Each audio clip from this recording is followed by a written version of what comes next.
There are places hidden from every tourist map because no one dares to believe they still exist.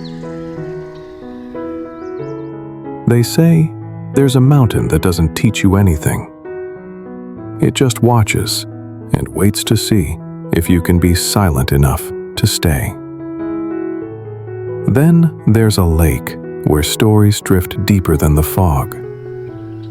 A place wrapped in legends that locals don't tell to outsiders, except one about a pale fish and a trail of blood that never dries. And deeper still, a cave, where if you whisper a name, it might echo back in the voice you had at the age you were hurt the most. I used to think these were just stories, but standing there, I wasn't even sure if I was still in China, because what lay ahead of me didn't exist on any map I'd ever seen.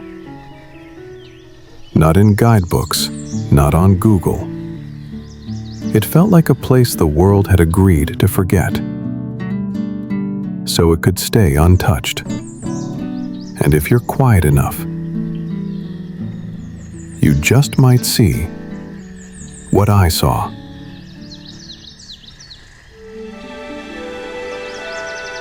There's a path where no one walks quickly, because the wind there doesn't blow, it breathes.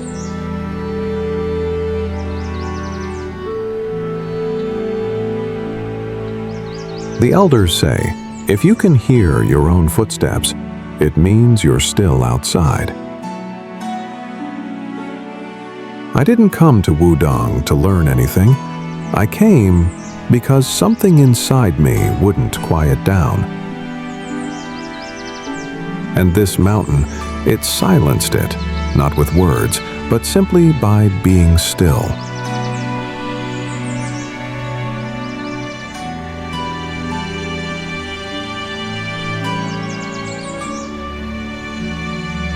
Wudong is in Hubei province.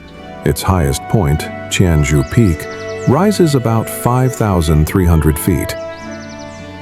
UNESCO named it a World Heritage Site in 1994, not just for its beauty, but for its stillness.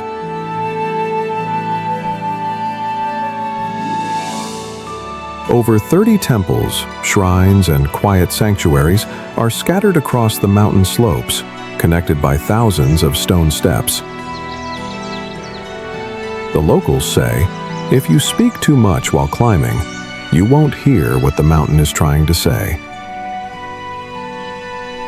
I didn't understand at first, but when I crossed a moss-covered stone bridge and saw an old man glance at me, no nod, no greeting, I knew. There are places that don't ask for ID. They just listen to whether you're quiet enough to stay.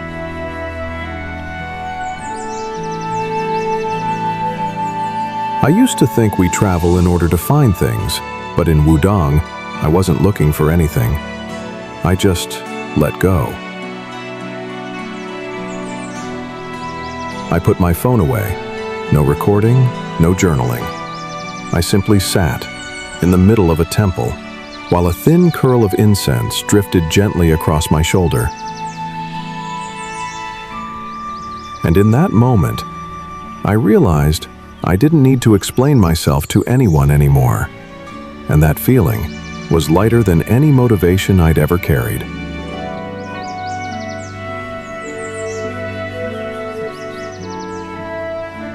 I left Wudong carrying nothing, except a quiet weight in my chest, like the echo of a bell that never really stopped. Someone asked me, "Where will you go next?" I didn't answer because somehow it felt like silence had already chosen the next place for me. A place where the water doesn't need to reflect anything, because it only appears once you stop trying to see it.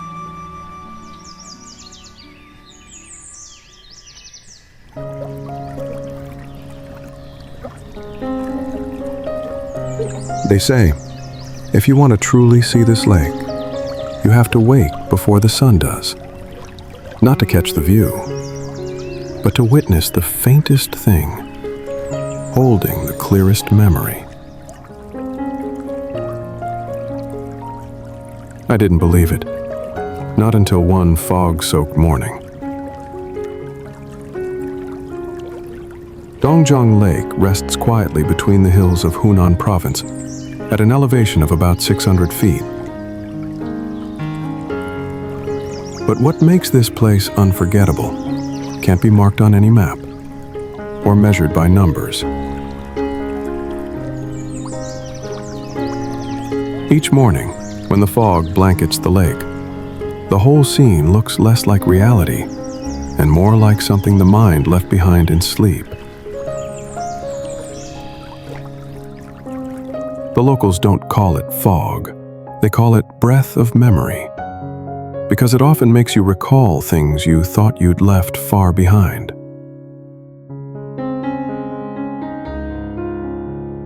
I stood there, on a windless rock, watching a man row his boat through the dense white veil. No voices, no fish, no one waiting. He just moved forward, as if each morning someone still needed to be carried to the far shore, even if they never appeared. There's a strange legend. Not everyone shares it with outsiders. They call it the bloodfish. Its body pale white, veined like rivers of red. But what frightens people isn't how it looks, it's when it shows up. Only those who carry an unresolved grudge can see it, whispered the old boatman before turning away. They say there was once a fisherman who lost his wife one day. The lake waters rose and swallowed everything in silence. He never left the lake, spoke to no one. Then one night, he saw a fish rise from the water, blood spilling from its gills. It didn't swim, it just hovered, as if the lake itself refused to let it go. The next morning, his boat floated empty. No sign of him, only a streak of faded blood still soaking the wooden deck. A stain that never dried. I don't know if the story is real, or simply how the old warned the young to stay quiet near deep water. But that morning, when the lake was still beyond stillness, I saw a thin red thread glide beneath the gray water.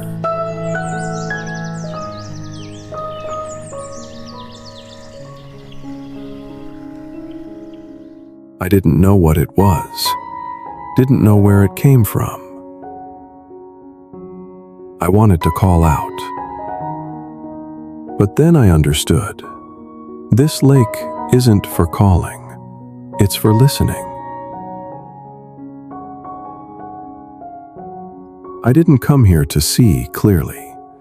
I came because, at one point in my life, I had carried too many things I couldn't say. And somehow, this murky lake listened, without needing me to speak. Not every place needs to be seen clearly to be believed. Some waters, the more blurred they are, the more truly they reflect.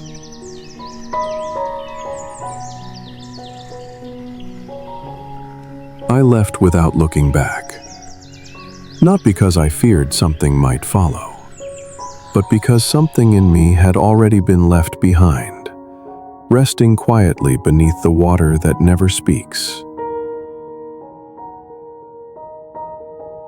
And if you think the quietest places are the ones without sound, try going deeper, where there is no wind, no cloud, only the echo of your own voice bouncing off the dark. Because the next place doesn't reflect light. It reflects the fear you thought you'd forgotten.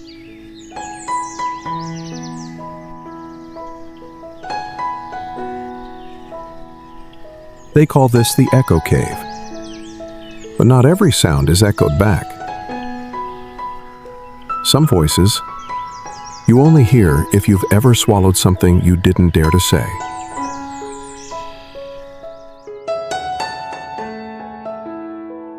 Dongjiang Cave lies hidden deep within the limestone mountains of Guizhou province. It stretches over 15,000 feet long and descends more than 1,400 feet down. Formed over millions of years by mineral deposits and underground water, this is one of the largest cave systems in all of Asia. But what made it hard to breathe wasn't the size.